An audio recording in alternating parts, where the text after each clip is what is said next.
Bamututte mu theater 30 minutes later ne bamupronouncinga nti akoze iki afudde Bujingo mu ne bamukwekeye ebbali kubanga basasi ne basobola okugoberera esaati yonna ng'ejjudde omusaayi ne basala amagezi ne bamufuna esaati ki endala kakati nze around 11 sawa nga 5 ogw'ekiro mukwano gwange senior arm officer yankubira essimu aŋŋamba ebya muganda we biwulidde nti muganda wange ani Bujingo akubiddwa amasasi ti era ali mulago kiki abaya akava ku ssimu waliwo mukwano gwange munnamawulire gwe sijja ku disclosinga wano one of those senior talented young men ankubira nti byempuliddwa biwulidde nti ki Bujingo ne driver we babasi nze Katonda yantona Frank Gashumba yali Mr. Update ku mawulire ga Pastor Bujingo oluvannyuma lw'okuwa amasasi ye yasooka okubulekinga amawulire ago ku mikutu gya social media era ekyewuunyisa buli munnayuganda nga beebuuza nti Frank Gashumba yali atambudde ne Pastor Bujingo era mu kaseera buseera yali amaze okutuuka e Mulago okulaba embeera bw'eri n'atandika okuweereza amawulire agafa e Mulago buli munnayuganda ne yeewuunya nnyo nti Frank Gashumba nga ali updated bannayuganda bonna ne waba nga tewali yalabye kibaddewo Bujingo gye bamukubidde enansana bannayuganda nga tewali ababaddewo kumpi waakiri kukwatayo akavidiyo katuweereza naye ate Frank Gashumba nga yatuweereza update ezikwata ku bya Bujingo ebibadde eri ng'ate naye asula buziga omuntu w'ebuziga amanya ati ebifa enansana ng'ew'enansana tewali n'omu yalabye embeera bannayuganda batandika okwebuuza ebintu bino nga tebabigatta era babadde batadde Frank Gashumba ku nninga nga baagala bamanye ye amawulire yagafunanga atya olwaleero azze okutangaaza engeri yafunangamu amawulire gano nalwaki yasooka okulekinga ebintu bino ne bamupronouncinga nti akoze iki afudde Bujingo mu ne bamukwekeye ebbali kubanga basasi ne basobola okugoberera esaati yonna ng'ejjudde omusaayi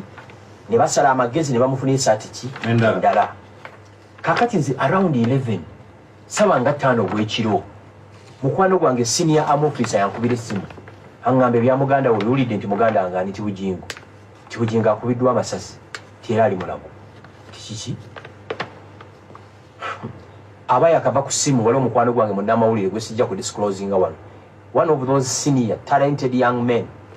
ankubira nti byempuliddwa biwulidde nti ki Bujingo ne driver we babasi nze Katonda yantona nti ekintu bwe kigwawo 5 minutes kinshokinga asazigwawo nga nziramu era newaffe bakimanyi 5 minutes ezo zintawanya kasaziyitawo nga nzirawo tandika okuba amasimu okubira abayambi ba Bujingo nobody was speaking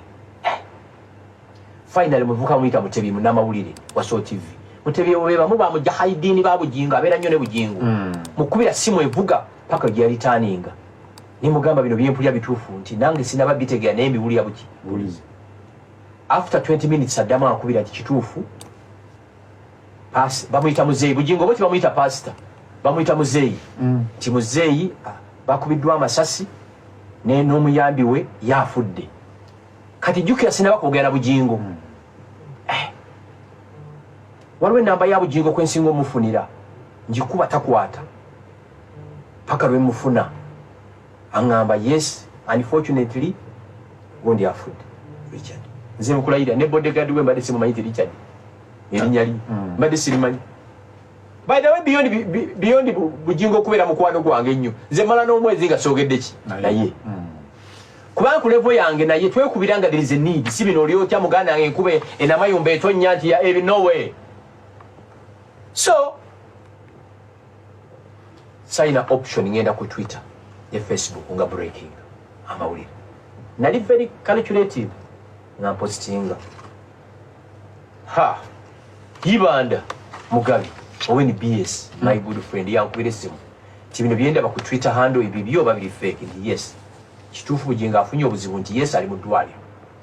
okitegeera katono nnyo awo otakomawo otandikira probably simu zasula zivuga nze nebaka kumacha buli bantu besisuubira bana abanene mu government top nga bagala kumanya status ya Bujingo nga bukya kati mubuuza kifaananyi kino kitambula kyavaawa nti waliwo Nansi yakikuba nga talabye okitegeera waliwo Nansi yakikuba kana kafaananyi akatambula ennyo akafaananyi yako akafaananyi ako katulaba akaguwa then n'emmotoka mu background akakaguwa kebweru waliwo Bujingo ng'ali mu saati ya mikono mimpi alina plasta mu mukono kati ng'olwo bamaze omugyamu essaati eri yaliko omusaayi kubanga ezo essaati zonna police forensics ebeezaagala kakati wana wantu wakulu nnyo lwaki gavumenti tekoze proper communication bannayuganda batuufu okwogera bye batategeera kubanga ebitongole birina obbagayidinga tebibayambye obutemo bwaliwo ku Andrew Felix Kaweesa emmoloka ye baagisanga mu kifo mwe baamupira amasasi kulambiro abiriga kyekimu Katumba Wamala kyekimu Jeno Katumba Wamala mukama umuze muwala w'emirembe